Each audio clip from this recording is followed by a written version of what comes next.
የምታደርጉት ምንድነው መሰላችሁ? ጸሎታችሁን ከጨረሳችሁ በኋላ ጸሎታችንን ከጨረስን በኋላ ለተወሰኑ ደቂቃዎች ቁጭ ማለት፣ ዝም ብሎ ቁጭ ማለት፣ ሳያነቡ ቁጭ ማለት፣ ሳይናገሩ ቁጭ ማለት። ከዛስ ያለውን የውስጥ ሐሳብ ሁሉ እግዚአብሔር ላይ አራግፎ መሄድ። የሚያስጨንቃችሁን በእርሱ ላይ ምን በሉት? ጣሉት። ቅዱስ ጴጥሮስ የነገረን ቃል ይሄ። ፈቃደኛ ክርስቶስ ፈቃደኛ ነው የእኛን ጭንቀት ለመሸከም፣ የእኛ ጭንቀት መድፊያ፣ ማራገፊያ፣ መጣያ ለመሆን ዝግጁ ነው። ምን ብዬ ነው የምጸልየው ቤተክርስቲያን የሚላል። በተለይ የዚህ ዘመን ወጣት አንዱ የሚያስጨንቀው ይመጣና ቤተክርስቲያን በር ላይ ይቆማል። ከዛ ያማትብና ይቆማል፣ ግን የሚጸልየው ይጠፋዋል። አባታችን ነው የሚለውን በሰከንዶች ውስጥ ድራሹን ያጠፋውና ከዛ በኋላ ምንድን ነው የምለው በእግዚአብሔር ፊት ብሎ ይጨንቃል። መተህ ብትቀመጥ መተህ ብትቆም እሱ ራሱ ጸሎት ነው። ለመጸለይ አንዱ አቅም ተስፋ ነው። ምንድን ነው አልኳችሁ? ተስፋ ነው። ለመጸለይ አቅም የሚሆን ተስፋ ሊኖረን ይገባል። የመጀመሪያው እግዚአብሔር እንደሚሰጠን ተስፋ ሊኖረን ይገባል። እንደሚጎበኘን ተስፋ፣ እንደሚምረን ተስፋ፣ እንደምንቆርብ ተስፋ፣ እንደምንለወጥ ተስፋ፣ ክብር እንደሚኖረን ወደፊት ተስፋ፣ ያሰብነው የጠየቅነው እንደሚደረግልን ተስፋ፣ ወጣትነታችን እንደሚባረክ ተስፋ፣ የፈለግነው እንደሚደረግልን በተስፋ መጽናት ያስፈልጋል። የመጀመሪያው እሱ ምንጩ እሱ። ስለዚህ 2 ጊዜ ቢያንስ ይላል። 7 የጸሎት ጊዜያት አሉ። ቢያንስ ግን 2 ጊዜ አንድ ሰው ጠዋትና ማታ ለጨለማው 1 ለብርሃኑ 1 ለነዚህ ምስጋናዎች እነዚህን ምክንያት በማድረግ ማቅረብ አለበት፣ ማመስገን አለበት። በቀን 2 ጊዜ ቢያንስ። ይህን የማያደርግ ሰው ተስፋው የሞተ ነው፣ በድን ነው፣ ሬሳ ነው። ክርስቲያንም አይደለም። ደግሞም ይህ ብቻም አይደለም፣ የሰይጣን ውጊያ ይጸናበታል፣ ሰይጣን ይጫወትበታል። ክርስቲያን ሁሉ ነገር ላይ ጸሎት ያስፈልገዋል። ሊያንስ ይችላል፣ ሊበዛ ይችላል። ስለዚህ ጉዳይ አይደለም ማስጨንቃቸው። አሁን ይሄ መዝገበ ጸሎት ይዞ በእግዚአብሔር ፊት ቆሞ ያን ሁሉ ስለመጨረስ አይደለም፣ እሱ ራሱን የቻለ ነው። ግን ክርስቲያን ለአንዲት ሰከንድ ብትሆን እግዚአብሔር ሆይ ፈቃድ ይሁን የምትል ቃል እንኳን ማውጣት አለበት። ስለምንም ነገር፣ ስለቀረበለት ምግብ፣ ስለሚጠጣ ውሃ፣ ታሽጎ ስለሚመጣልህ ኃይላን፣ ስለምትጠጣው ለስላሳ፣ ስለዚያ ጸሎት ያስፈልጋል። ቢያንስ በትዕምርተ መስቀል አምሳል መባረክ ይፈልጋል።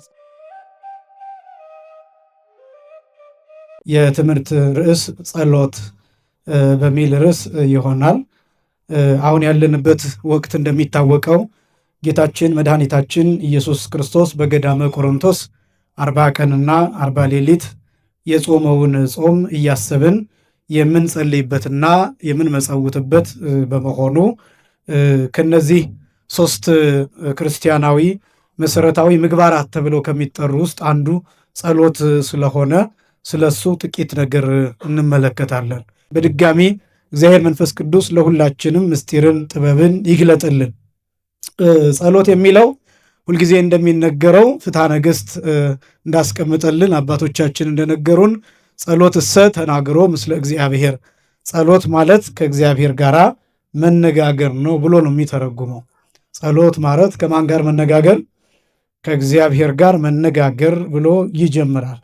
እንግዲህ ከእግዚአብሔር ጋር መነጋገር ሲባል በጣም ሰፊ እንደሆነ አውዱ፣ የጸሎት አውድ በጣም ሰፊ እንደሆነ ከዚህ መረዳት ይቻላል። ከእግዚአብሔር ጋር በምን አይነት ሁኔታ ነው የምንነጋገረው? እንዴት ነው የምንነጋገረው? እንዴት ነው የምናናገረው? ምንድን ነው የምንነጋገረው? በምን ጉዳይ ነው? በየትኛው ሰዓት ነው? የት ቦታ ነው? የሚለውን እሱን የምንገልጥበት ነው ጸሎት የሚለው ሰፊ ሐሳብ። መነጋገር ማለት ከእግዚአብሔር ጋር መነጋገር ማለት ማውራት ብቻ አይደለም፣ ቃል ማውጣት ብቻ አይደለም፣ መጮህ ማለት ብቻ አይደለም፣ ራስን ከእግዚአብሔር ጋር ማድረግ ነው። የጸሎት ዴፊኒሽኑ ትርጉሙ የሚጀምረው ከዚህ ነው። ጸሎት ከእግዚአብሔር ጋር መነጋገር ተብሎ ሲገለጥ ከእግዚአብሔር ጋር መቆየትንም የሚጨምር ነው፣ ዝምታንም የሚጨምር ነው። ንግግር ብቻ አይደለም ጸሎት፣ ዝምታንም የሚጨምር ነው። ለምሳሌ በማህሌት ጊዜ ያለ ጸሎት አለ። እሱ በምስጋና ሁላችን አንደበታችንን ከፍተን የምናመሰግነው ምስጋና ነው፣ ጸሎት ነው። ቅዳሴም እንዲሁ ጸሎት ነው። ሰዓታት እንዲሁ ጸሎት ነው። ኪዳን እንዲሁ ጸሎት ነው። ወረብ እንዲሁ ጸሎት ነው። ዝማሬ እንዲሁ ጸሎት ነው። ስብከት እንዲሁ ጸሎት ነው። ከዚህም ውጭ ያሉ በቤተ መቅደሱ ዙሪያ ዝም ብለን የምንቆይባቸው ጊዜያት በሙሉ ጸሎት ናቸው። ጸሎት ናቸው። በቤተ መቅደሱ የምንቆይበት ጊዜ፣ በእግዚአብሔር ፊት የምንቆይበት፣ የምንቆምበት፣ የምንቀመጥበትም ጊዜ ጭምር ጸሎት ነው። በቤተ ክርስቲያን የምንቆይበት በቅዱሳት ስዕላት ፊት ኩርምት ብለን ቁጭ ብለን አንገታችንን ጉልበታችን ላይ አድርገን የምንቆይባቸው ጊዜያት በሙሉ ጸሎት ናቸው። ስለዚህ ጸሎት በጣም ሰፊ ነው። ስለዚህ ምን ማለት ነው? ጸሎት እንዲህ ከሆነ ምን ማለት ነው ሲባል ጸሎት ማለት ለክርስቲያን እስትንፋሱ ነው። ይሄን መጨረሻ ላይ ጠይቃችኋለሁ። ጸሎት ማለት ለክርስቲያን እስትንፋሱ። እስትንፋስ አይቆምም ወይም ትንፋሽ አይቆምም። እየተናገርኩ ተነፍሳለሁ፣ እያስተማርኩ ተነፍሳለሁ፣ ተኝተን እንተነፍሳለን ካልሞትን በስተቀር ነፍሳችን ከስጋችን ካልተለየች በስተቀር እንተነፍሳለን። ታመን እንተነፍሳለን ካልሞትን በስተቀር። ስራ እየሰራን እንተነፍሳለን፣ እየተመገብን እንተነፍሳለን፣ እያነበብን እንተነፍሳለን፣ እያሰብን እንተነፍሳለን። ትንፋሽ አይቆምም በሁሉም ቦታ። ጸሎት ማለት እንደሱ። ይሄ ማለት ታዲያ ከእግዚአብሔር ጋር መነጋገር ከሚለው ጋር ምን ያገናኘዋል ቢባል ክርስቲያን ልክ ማንኛውም ሰው ትንፋሹ በየትኛውም ጊዜ እንደማይቆም ሁሉ ክርስቲያን ከእግዚአብሔር ጋር መነጋገሩን ማቆም የለበት። በየትኛውም ጊዜ፣ በየትኛውም ቦታ፣ በየትኛውም ሰዓት፣ በየትኛውም ሁኔታ፣ በምንም አይነት ሁኔታ ክርስቲያን ከእግዚአብሔር ጋር መነጋገሩን አያቆም። ያ ጸሎት ተብሎ ይጠራል። አሁን ወደ ስርዓቱ እንመጣለን። የጸሎትን ስርዓት አሳያለሁ። ነገር ግን ጸሎት ምን ያህል ሰፊ እንደሆነ እሱን እንድታዩ ነው። ለምንድን ነው አሁን ይሄን ደግሞ ማንሳት ያስፈለገው? ብዙ ሰው ጸሎት ይጠፋበታል። ምን ብዬ ነው የምጸልየው ቤተክርስቲያን የሚላል። በተለይ የዚህ ዘመን ወጣት አንዱ የሚያስጨንቀው ይመጣና ቤተክርስቲያን በር ላይ ይቆማል። ከዛ ያማትብና ይቆማል፣ ግን የሚጸልየው ይጠፋዋል። አባታችን ነው የሚለውን በሰከንዶች ውስጥ ድራሹን ያጠፋውና ከዛ በኋላ ምንድን ነው የምለው በእግዚአብሔር ፊት ብሎ ይጨንቃል። መተህ ብትቀመጥ መተህ ብትቆም እሱ ራሱ ጸሎት ነው። እያደገ የሚሄድ ነው። በነገራችን ላይ ጸሎት ወደፊት እንደምነግራችሁ በመጽሐፍ የሚጸለይ ጸሎት አለ፣ በቃል የሚጸለይ ጸሎት አለ፣ ወይም በንግግር የሚጸለይ ጸሎት አለ። ነገር ግን በእግዚአብሔር ቤት መጥቶ ቁጭ ያለ ወጣት እየጸለየ ነው ዝም ቢል ምንም ባይናገር። ምክንያቱም በአይምሮ እየተመላለሰ ያለው የእግዚአብሔር ጉዳይ ነው። ቤተክርስቲያን በሆናችሁ መጠን የምታስቡት ስለ መቅደሱ ክብር ነው። የምታስቡት ስለ እግዚአብሔር ምሕረት ነው። የምታስቡት ስለ ንስሐ ነው። የምታስቡት ስለ ስጋው ደሙ ነው። የምታስቡት ስለ አገልግሎት ነው። የምታስቡት ስለ ምስጋና ነው። የምታስቡት ስለ ዝማሬ ነው። የምታስቡት ስለ ወንጌል ነው። የምታስቡት ስለ እግዚአብሔር ቃል ነው። እሱ ጸሎት ነው። ስለዚህ እዚህ ቦታ ስንመጣ የመጀመሪያው ጸሎት ነው። እንደ ጸለያችሁ እንድታስቡ ነው ይሄን እየነገርኳችሁ ያለሁት። ከዛ ቀጥሎ እንዴት እንጸልይ የሚለውን አሳያለሁ። መጽሐፍ ቅዱስ ስለ ጸሎት የሚናገራቸው ቃላት አሉ። እነሱን መጀመሪያ ላነብና ወደ ስርዓተ ጸሎቱ እመጣለሁ። ሮሜ ምዕራፍ 12 ቁጥር 12 ላይ ቅዱስ ጳውሎስ እንዲህ ይላል፣ በተስፋ ደስ ይበላችሁ ይላል። በምን ደስ ይበላችሁ? በተስፋ ደስ ይበላችሁ። በነገራችን ላይ ለመጸለይ አንዱ አቅም ተስፋ ነው። ምንድን ነው አልኳችሁ? ተስፋ ነው። ለመጸለይ አቅም የሚሆን ተስፋ ሊኖረን ይገባል። የመጀመሪያው እግዚአብሔር እንደሚሰጠን ተስፋ ሊኖረን ይገባል። እንደሚጎበኘን ተስፋ፣ እንደሚምረን ተስፋ፣ እንደምንቆርብ ተስፋ፣ እንደምንለወጥ ተስፋ፣ ክብር እንደሚኖረን ወደፊት ተስፋ፣ ያሰብነው የጠየቅነው እንደሚደረግልን ተስፋ፣ ወጣትነታችን እንደሚባረክ ተስፋ፣ የፈለግነው እንደሚደረግልን በተስፋ መጽናት ያስፈልጋል። የመጀመሪያው እሱ ምንጩ እሱ። ብዙ ሰው ጸሎት የሚያቆመው ተስፋ ሲቆርጠው፣ በጣም ብዙ ሰው በቃ ለምኛለሁ እግዚአብሔርን ጠየቅኩት ግን አልሰጠኝም ብሎ ማሰብ ሲጀምር ሰውየው መሞት ይጀምራል። ጸሎት ትንፋሽ ነው ብያችኋል። ትንፋሽ ከኛ የራቀ በሄደ ቁጥር መሞት እንጀምራለን። ልክ እንደዛ ሁሉ አንድ ሰው መተንፈስ ሲያቆም ማለት መጸለይ ሲያቆም፣ ተስፋ ሲቆርጥ መሞት ይጀምራል። ከእግዚአብሔር ጋር መገናኘት ይተዋል። መነጋገር ይተዋል። ሕይወት ይቋረጣል። ስኬት ይቋረጣል። ስለዚህ ጸሎት የሚያቆም ሰው እየሞተ እንደሆነ እንዲያውም ቅዱስ ሳዊሮስ ዘእስሙናይን የሚባል ሊቅ አንድ ሰው በ24 ሰዓት ውስጥ 2 ጊዜ ካላመሰገነ ይላል። ስንት ጊዜ ካላመሰገነ? 2 ጊዜ ካላመሰገነ ቁጥሩ ከዲያብሎስ ነው የሚል፣ ቁጥሩ ከሰይጣን ነው የሚል። ለምን ቢባል ይላል ዲያብሎስ አመስግን ቢሉት አላመሰግንም ብሏልና፣ ይሄ ሰው ለሌሊቱ ቢያንስ 1 ምስጋና ማታ፣ ለቀኑ ደግሞ 1 ምስጋና ጠዋት፣ እነዚህን 2 ምስጋናዎች ቢያንስ ማቅረብ ካልቻለ እንደ ዲያብሎስ አመስግን ሲሉት አላመሰግንም ያለ ሰው ነው ይላል። በእውነት ከዲያብሎስ ጋር ከመቆጠር እግዚአብሔር ሁላችንን የሚሰውረን። ስለዚህ 2 ጊዜ ቢያንስ ይላል። 7 የጸሎት ጊዜያት አሉ። ቢያንስ ግን 2 ጊዜ አንድ ሰው ጠዋትና ማታ ለጨለማው አንድ ለብርሃኑ አንድ ለነዚህ ምስጋናዎች እነዚህን ምክንያት በማድረግ ማቅረብ አለበት፣ ማመስገን አለበት። በቀን 2 ጊዜ ቢያንስ። ይህን የማያደርግ ሰው ተስፋው የሞተ ነው፣ በድን ነው፣ ሬሳ ነው። ክርስቲያንም አይደለም። ደግሞም ይህ ብቻም አይደለም፣ የሰይጣን ውጊያ ይጸናበታል፣ ሰይጣን ይጫወትበታል፣ አጋንንት ተሰብስበው ይመጡበታል፣ ርኩሳን መናፍስት ያሰቃዩታል፣ ያስጨንቁታል። ስለዚህ ሰው የእግዚአብሔርን ስም ቢያንስ በቀን 2 ጊዜ እየጠራ ማመስገን መጸለይ ያለበት። እንደዚህ ሲባል ዝም ብሎ የእግዚአብሔርን ስም እግዚአብሔር ብሎ መጥራት ብቻ አይደለም። ስራዬ ብሎ 1 ደቂቃ ሊሆን ይችላል፣ 2 ደቂቃ ሊሆን ይችላል፣ 5 ሊሆን ይችላል፣ እንደየአቅሙ 10 ከዛም በላይ ሊሆን ይችላል። ስራዬ ብሎ ግን በእግዚአብሔር ፊት የሚቆምባቸው 2 ጊዜያት መኖር አለባቸው። እነዚህ 2 ጊዜያት እንዳልኳችሁ እንደየአቅሙ በየደቂቃው ሊወሰኑ ይችላሉ፣ እንደየስራው ጠባይ፣ እንደየድካሙ። በተስፋ ደስ ይበላችሁ፣ በመከራ ታገሱ ይልና በጸሎት ጽኑ ይላል። በምን ጽኑ? በጸሎት ጽኑ። ሮሜ ምዕራፍ 12 ቁጥር 12 ላይ፣ በሌላ ስፍራ ኤፌሶን ምዕራፍ 6 ቁጥር 18 ላይ እንዲህ ይላል፣ በጸሎትና በልመናም ሁሉ ዘወትር በመንፈስ ጸልዩ ይላል። ዘወትር ይላል። በመንፈስ ጸልዩ ማለት በልቡና ጸልዩ ማለት ነው። በተመስጦ ጸልዩ ማለት ነው። በሐሳብ ጸልዩ ማለት ነው።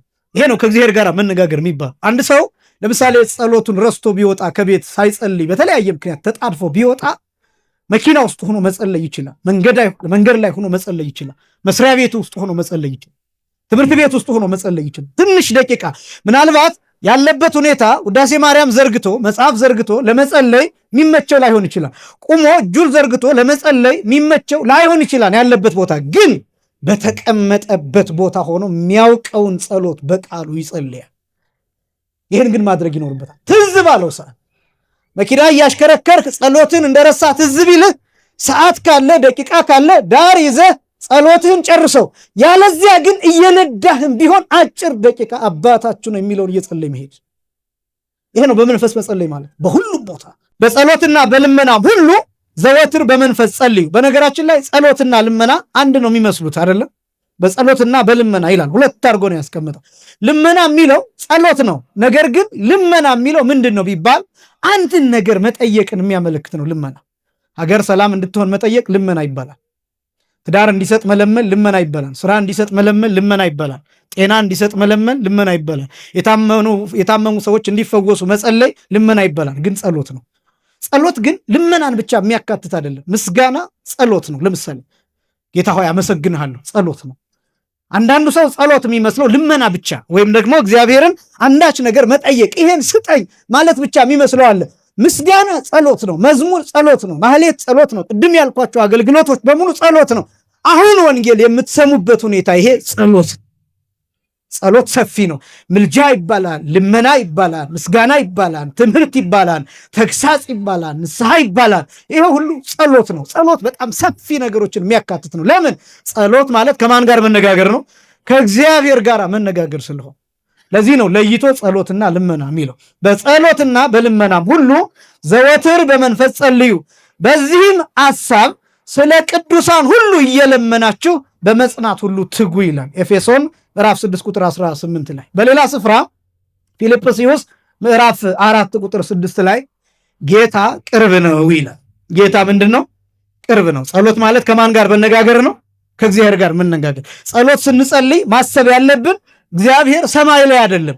ወደ ሰማይ ቀና የምንለው ስለ ልዕልናው፣ ስለ ከፍታው፣ ስለ ምጥቀቱ፣ ስለ ርቀቱ እንጂ መጽሐፍትም የገለጡልን በዘፈቀደ ተገልጦ የታየው በሰማይ ስለሆነ እንጂ እግዚአብሔር የሚኖረው በሰማይ ብቻ ነው ማለት አይደለም። እግዚአብሔር እዚህ አለ፣ እግዚአብሔር እዚያ አለ፣ እግዚአብሔር በጥልቁ ውስጥ አለ፣ እግዚአብሔር ውቅያኖስ ውስጥ አለ፣ እግዚአብሔር ባህር ውስጥ አለ፣ እግዚአብሔር ከኛ ጋር አለ፣ እግዚአብሔር በእኛ ውስጥ አለ፣ እግዚአብሔር በሐሳባችን ውስጥ አለ፣ እግዚአብሔር በደመና ውስጥ አለ። ረቂቅ በሚባሉ ነገሮች ውስጥ እግዚአብሔር አለ። ጌታ ቅርብ ነው። ስለዚህ ስትጸልይ ምን ማሰብ አለብህ? ስትጸልይ ምን ማሰብ አለብኝ? ጌታዬን የማነጋግረው ሩቅ ቦታ አይደለም፣ እዚህ ነው ያለው።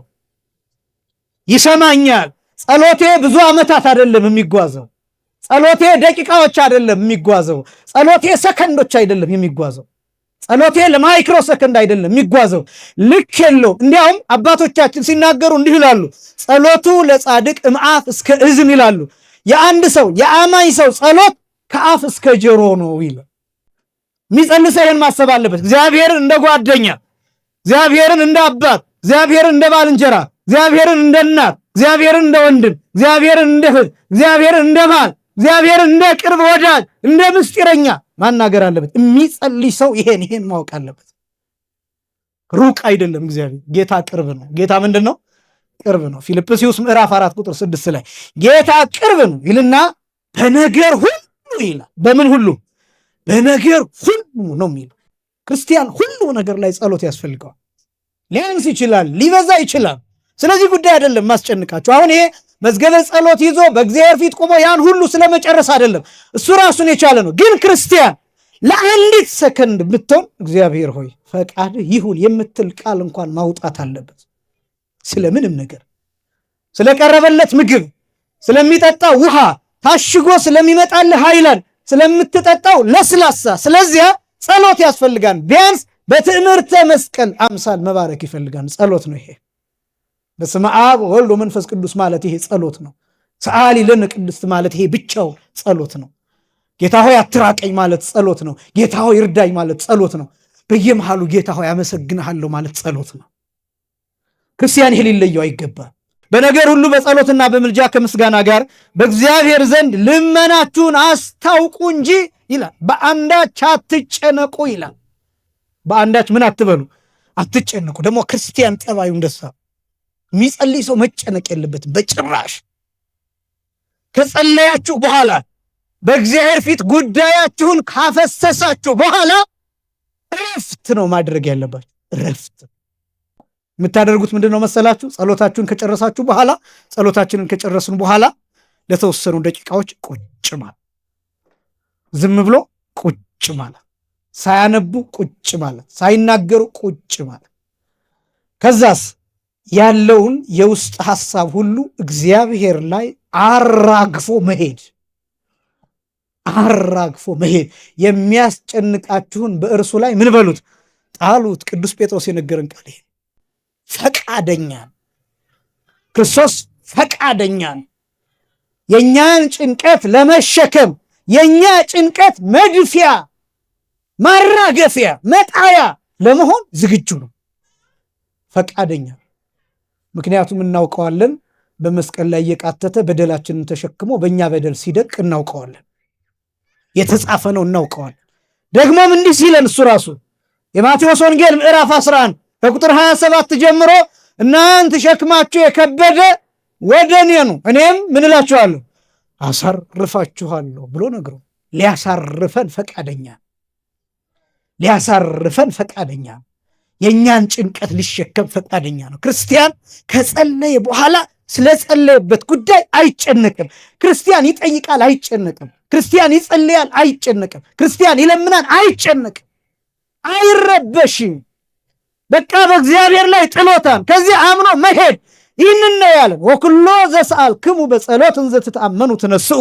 የማቴዎስ ወንጌል ምዕራፍ 21 ቁጥር 22 ላይ አምናችሁ ይላል። ምን ብላችሁ? አምናችሁ ይላል። በጸሎት የጠየቃችሁትን ሁሉ ይላል። እኔ በጣም ነው የሚገርመኝ ይሄ ቃል። የማቴዎስ ወንጌል ምዕራፍ 21 ቁጥር 22 አምናችሁ በጸሎት የጠየቃችሁትን ሁሉ ትቀበላላችሁ ይላል። ምን ትላላችሁ? አምናችሁ የጠየቃችሁትን ሁሉ ነው የሚል። ሁሉ ነው የሚል፣ አይቀንስም። የጠየቅነውን ሁሉ እንቀበላለን። ግን እንዲህ ሲባል እኛ የጠየቅነው ምንድን ነው? ይኸውላችሁ የጠየቅነው ነገር ስህተት እንኳን ቢሆን እግዚአብሔር ትክክለኛውን ነገር ይሰጠናል። የጠየቅነው ነገር ስህተት እንኳን ቢሆን፣ የጠየቅነው ነገር የማይገባን እንኳን ቢሆን፣ የጠየቅነው ነገር የሚጎዳን እንኳን ቢሆን እግዚአብሔር ምን ያደርጋል? ይሄኛው ይጎዳሃል፣ ይሄኛውን ግን እሰጥሃለሁ ይላል። ስለዚህ ሁሉን ትቀበላላችሁ። ይሄን ያመነ ሰው ከጸለየ በኋላ አይጨንቅም። የመጨረሻው ቆላስይስ ምዕራፍ 4 ቁጥር 2 ላይ ከማመስገን ጋር ይላል። ከምን ጋር? ከማመስገን ጋር በጸሎት እየነቃችሁ ለእርሱ ትጉ ይላል ፊልጵስዩስ ምዕራፍ 4 ቁጥር 2 ጀምሮ። እና ጸሎት በመጽሐፍ ቅዱስ በጣም ተደጋግሞ ከተገለጡ ነገሮች መካከል ክርስቲያናዊ ምግባራት መካከል ጸሎት ነው።